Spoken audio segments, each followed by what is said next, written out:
listen to this. Let's go to the board and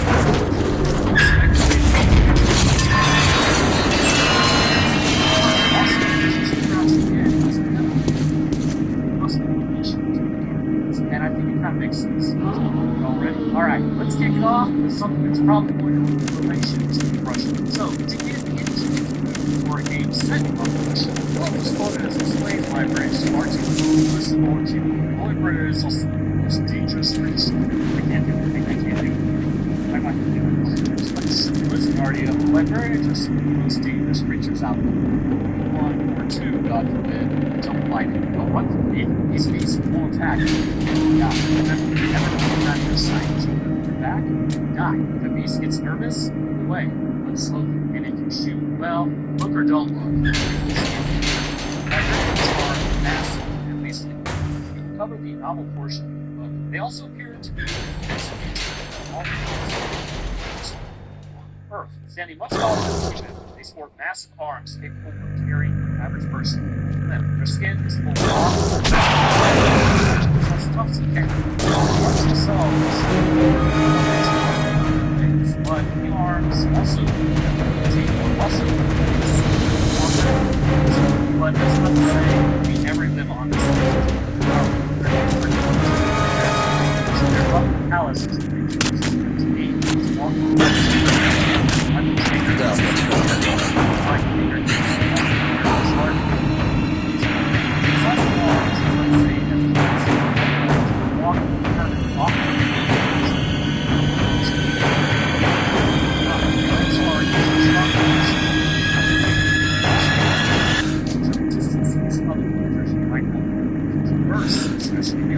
Legs also appear to shape the way nature walks with its toes rather than flat-footed like its primate ancestors. Because of this structure that mimics predatory animals, the librarian would actually be fairly quiet. But the body of the librarian is very large, and as such, it's specific and much better than human. The librarian can survive multiple shots and non-enhanced things with a weapon. However, they are not invincible. Given enough blunt force trauma, it can knock them out. If I say a truck running into them at full speed. In the novel, the arms are much thinner, but the very old creature is much larger. And the head of the librarian is getting bad, but I have bad news for you. The only way to survive is to kill them. Which is there. First, let's cover what you do. The face is actually somewhat normal. Like they have one lip that covers a dagger-like. This has caused by the nose and lip pieced together. All formations. Their eyes appear black as onyx in sunlight, but others are dangerous, possessing the back of the eye, which is basically like the shine of light of the dog lights that reflection. Anyways, so that's going to cause the light to act like it's low. This suggests the creature has evolved to be able to navigate the dark libraries and regular light that eye, but they are existing conditions. Here's the creature compared to an absolute whether it's from fighting or just prey, they're not just holding the side of the head here. Like this. The behavior of the librarian is very dangerous, but in other ways it's also very dangerous. It's actually very intelligent itself. Down laboratories here, here's some territory. Back some territory, it's jumping. The librarian can maybe see basically wanted to have right to open its jaw. The rarity of the library is also one of the advanced importance directly in the eye. It will stop its attack or freeze. If you have shot it or hurt it in any way, it will attack.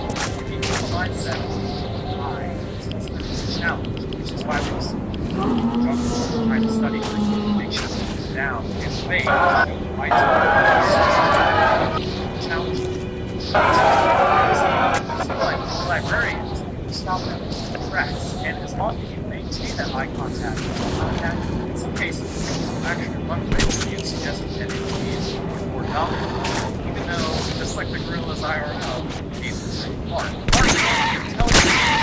Let's just say that they aren't too well understood, which is to be expected as we study and learn to say possible. It's not to say that they aren't extremely intelligent. In one instance, Martin is not the library. Of Daniel's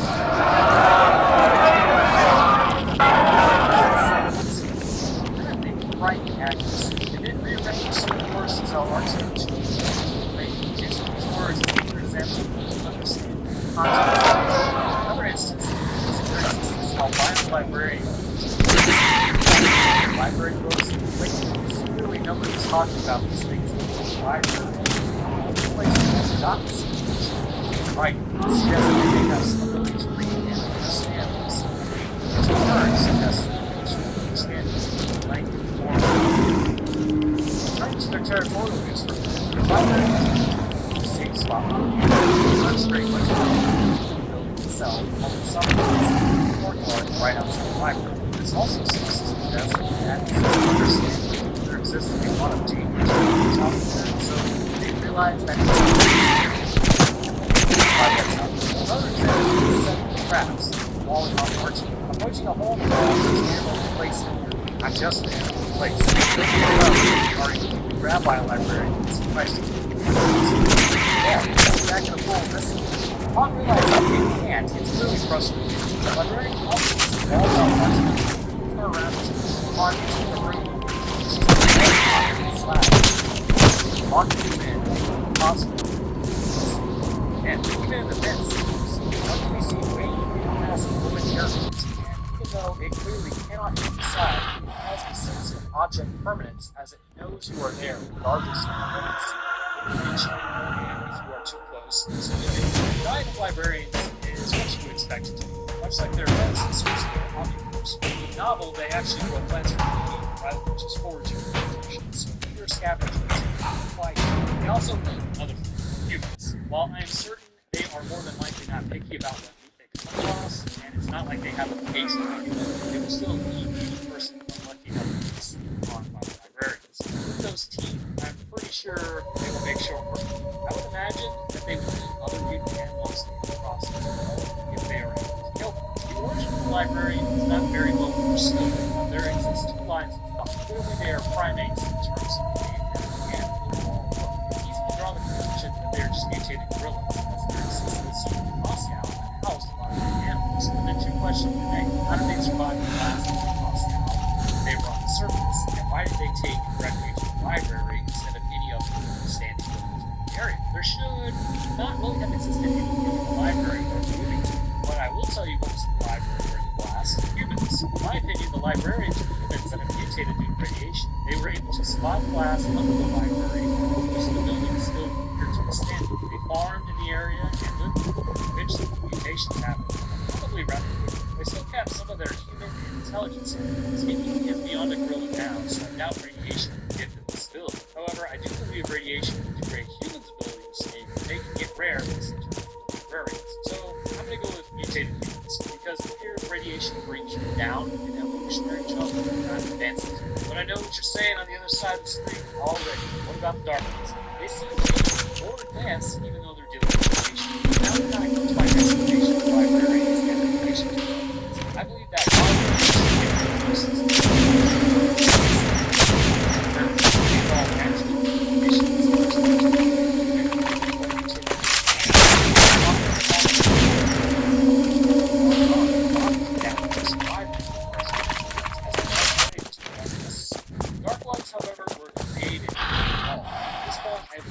numerous times that, in fact, there is a so doses of radiation and human intervention. In a lot of cases,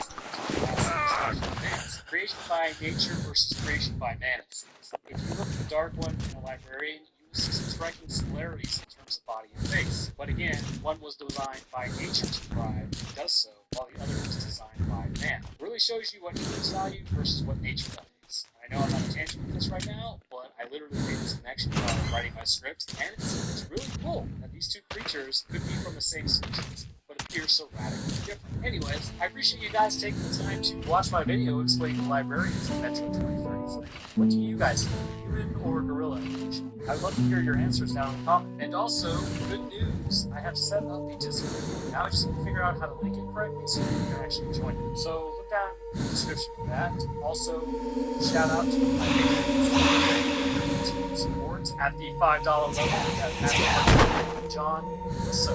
Really hope I said that correctly. And also, huge shout out to my $50 patrons. I really do appreciate your support of this channel and your dedication to it. So, thank you. So, if you would like to consider supporting this channel, I'll drop it in the description. If you guys did like this video, don't forget to leave a like. And if you liked it enough, and would like to keep up with the channel, smash that sub button. As always, I will see y'all in the next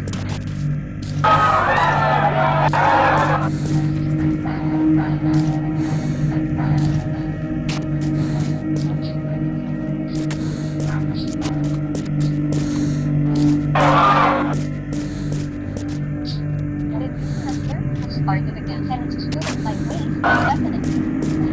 It's an all-in-one AI assistant that search for anything, favors, full topics, full words, no, it's love. First tell me what to try to make, what you think about. We open that page for avenues, search,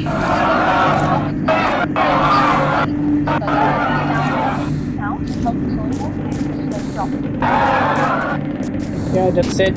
That's basically it. End of the tunnel, it's right there.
There aren't any humans here.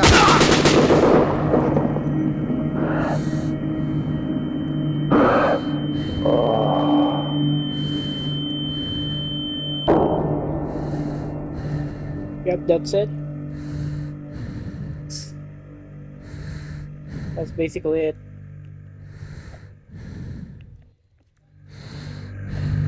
In the prologue.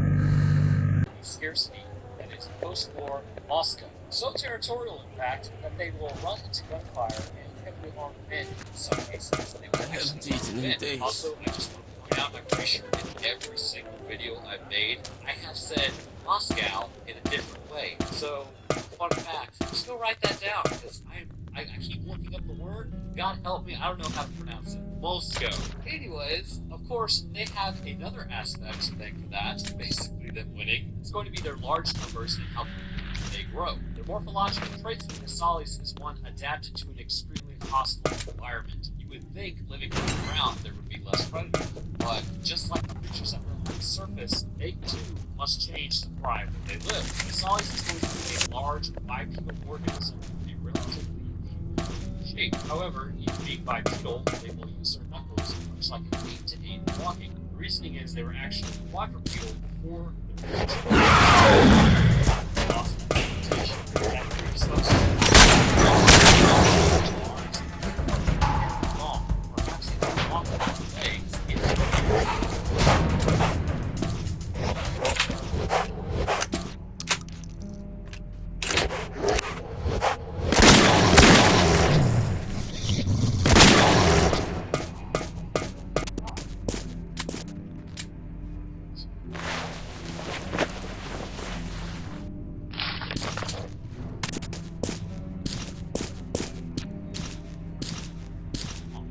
arms a little longer than the legs, in 3 digits. These digits are going to be tipped with razor-sharp claws used for slashing with pretty much anything, but also digging the tough permafrost of the tundra. There's another claw that seems to jut out from the arms of the Sollies, but this could just be used for a weapon. It is possible that it is the vestigial remnants of a figure, and I think vestigial in a sense that it can't be used as a figure, used in pretty much the attacks. It creates another point of contact.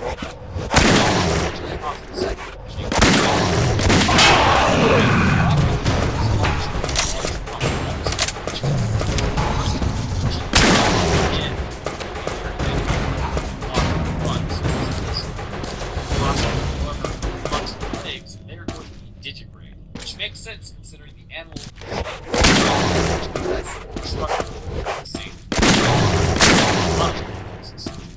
the digigrade, whereas humanity does not. It was strange how humans ended up that way. Anyways, saving the best for last, let's look into the actual eyes of this thing and really get a good look at its face. The skin only appears to exist on half of the face. The eyes of the creature seen further back are relatively small, suggesting that it doesn't actually that it doesn't see, or it just has very good vision. The portion closest to the mouth shows how close it has without there's no much existence.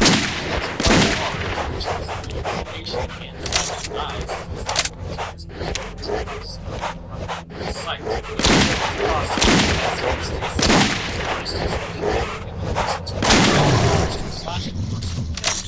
Or by its gag-like teeth that sink into the person's face.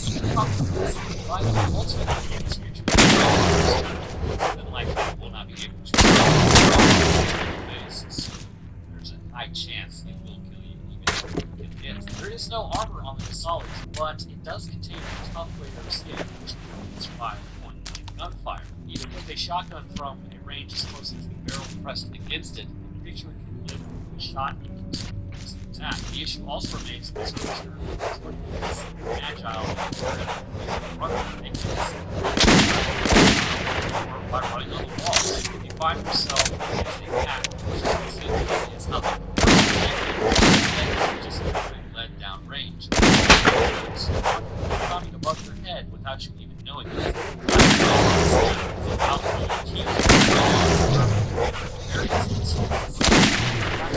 Specialization has made them very successful. Non-Sollies, as stated, they are arms. And these guys not getting shots down. The issue remains that they attack in masses, overpowering and killing. Maybe it would be the Solly Slayer who would keep head.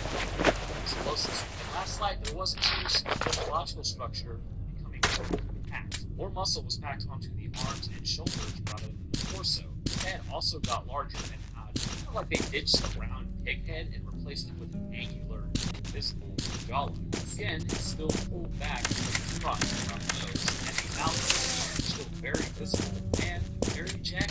The darker Sollies appear to be stronger than their pink cousins. They will have darker hair on portions of the body, and they are going to be physically tougher than the common Sollies. Able to take more damage and also deal more damage, this creature is going to be a lot tougher to deal with, given due respect it deserves. They appear also interestingly to congregate around the center of the metro, which to me, maybe their interaction with humans is a tougher variant, because they're probably fairly aggressive force. The darker Sollies will retain their agility and speed, making them deadly, if not more so, considering they are tougher kills. Next exists the green Sollies. They have a similar strength and lethality to the darker Sollies, however, strangely, they also seem to emit a radioactive fog. This has apparently caused the creature's skin to turn green, much like the radiation emits. They also have another thing going on.